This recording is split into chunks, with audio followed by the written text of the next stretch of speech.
السلام عليكم ورحمة الله، نتمنى تكونوا كلكم بخير وعلى ألف خير. كيف ديما مرحبا بكم معايا في فيديو جديد ووصفة جديدة. الوصفة ديال اليوم غنحضر معكم مسمن معمر بالفلفلة والبصلة مع الشحمة على الطريقة ديال الصحراوة. شوفوا معايا كي كيجي خفيف ومورق، والأهم من ذلك يجي بنين. اجي نشوفوا الطريقة والمقادير. فأول حاجة هنا نبداو نحضروا العجينة ديال المسمن اللي غنحتاجوا ليها جوج دلايف هكا عامرين بالدقيق ديال الفورص يكون مغربل. غنزيدوا عليهم واحد الزلافه كذلك ديال القمح الصلب اولا القمح سبيسيال.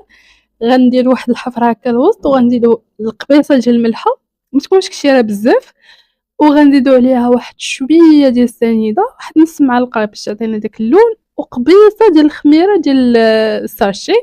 غنجمعوا العجينه بميه دافيه. العجينه تكون مدلوكه مزيان وميم طون تكون شويه قاصحه، ما تكونش مرخوفه بزاف، حيت المسمن ما كيبغيش